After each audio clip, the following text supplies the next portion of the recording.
Alors bonjour les élèves de troisième. Donc aujourd'hui c'est la deuxième vidéo. On est sur le thème G2.1, l'aménagement du territoire. Donc on est toujours dans l'objectif d'essayer de reprendre tout le travail que vous avez fait en autonomie et en même dans un temps 2 aussi de créer une nouvelle forme de mémorisation. Et donc je vous invite à construire tout notre thème sous la forme d'une carte mentale.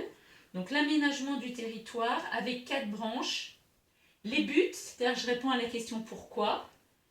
Les aménagements, je réponds à la question comment.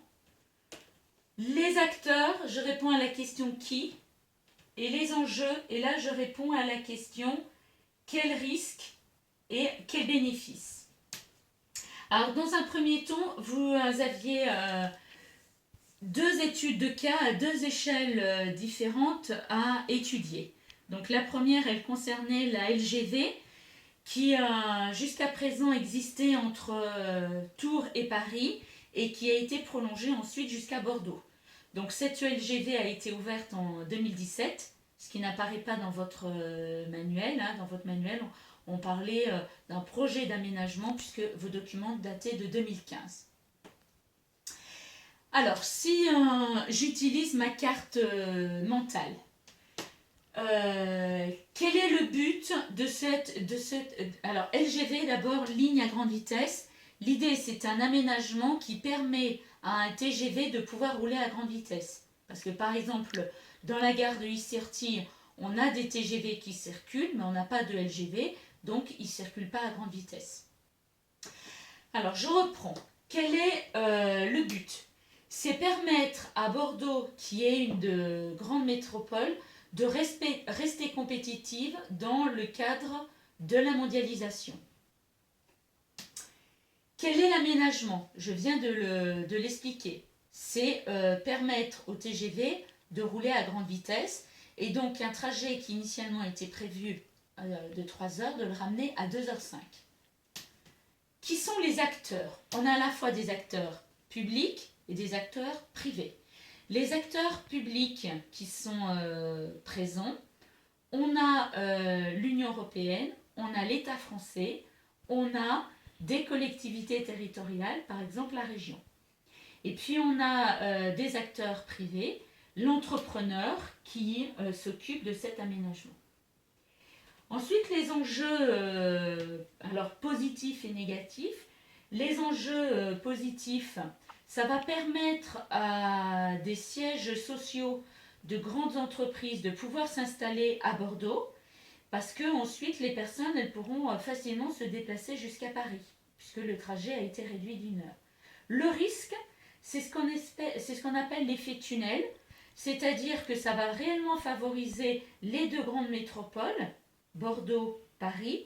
Par contre, toutes les petites villes qui sont à proximité, elles ne vont voir que le TGV passer et il ne s'arrêtera pas. Donc elles ne vont pas bénéficier de cet aménagement. Là, j'étais sur un aménagement à une échelle régionale.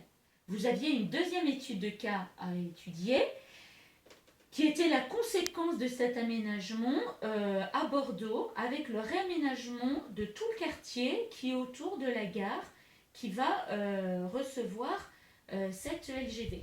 Donc je reprends ma carte mentale. Quel est le but?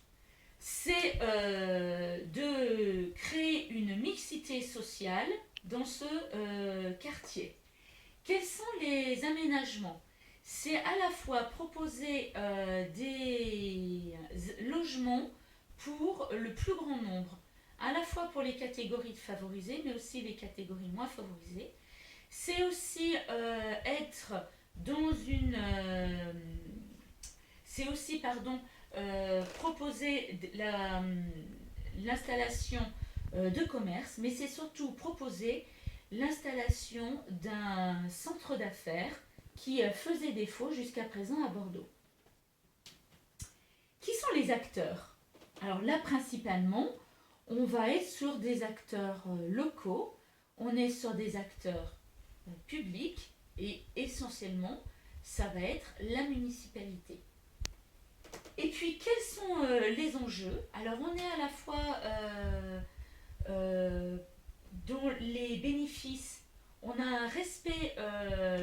l'environnement, puisque les aménagements qui sont prévus sont dans la logique d'écoquartier. On favorise aussi les développements durables avec les transports en commun. Les risques, eh bien, c'est que finalement, ça ne fonctionne pas et que les sociétés, les sièges sociaux n'intègrent pas le quartier d'affaires et que les nouveaux locataires ne viennent pas s'installer. Il y a toujours une part de risque dans un aménagement. Alors maintenant, à partir de ces deux études de cas, je vais faire une mise en perspective. C'est-à-dire qu'on va voir comment ça fonctionne, l'aménagement du territoire à l'échelle de la France. Alors d'abord, pourquoi des aménagements? Il y a deux grandes logiques dans l'aménagement du territoire. Et ces deux logiques qui finalement sont un peu contraires. Le problème de l'aménagement du territoire, c'est que l'État, ou enfin tout acteur, il a une enveloppe budgétaire qui est limitée. Et à un moment donné, eh bien, aménager, c'est faire des choix. Or, les deux buts que je vais vous évoquer, je vous dis, ils ne sont pas dans la même logique. Première logique, c'est d'essayer de permettre à ceux qui sont, entre guillemets, en tête, de rester dans la compétitivité mondiale.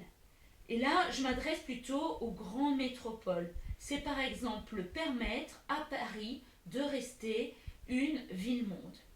Et puis la deuxième logique, eh bien, c'est plutôt une équité au niveau de l'aménagement, permettre à tous les Français d'accéder également aux services.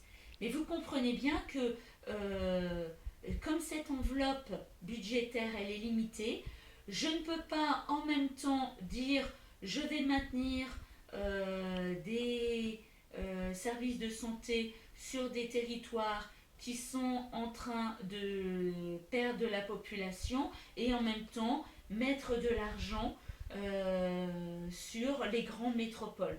Donc il faut trouver un juste milieu. C'est ça l'aménagement du territoire.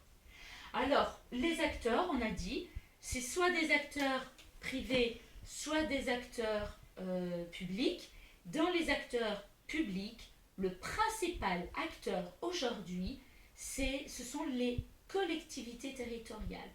Nous sommes dans une démarche de décentralisation, c'est-à-dire l'État perd un petit peu de cette responsabilité et donne cette compétence de plus en plus aux collectivités territoriales. Collectivités territoriales, je vous les rappelle, la région, le département et les communes.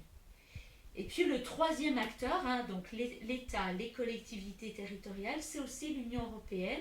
Et l'Union européenne, elle intervient plutôt dans une logique d'aider les territoires les plus défavorisés. Les aménageurs privés, ça va être surtout des entreprises privées. Ensuite, les enjeux. Eh bien, les enjeux, ça va être de permettre un développement économique, mais qui soit profitable pour tous, tout en respectant l'environnement. Et à ce moment-là, on sera dans un respect du développement durable. Voilà, j'ai terminé cette petite synthèse et puis je vous souhaite bon courage.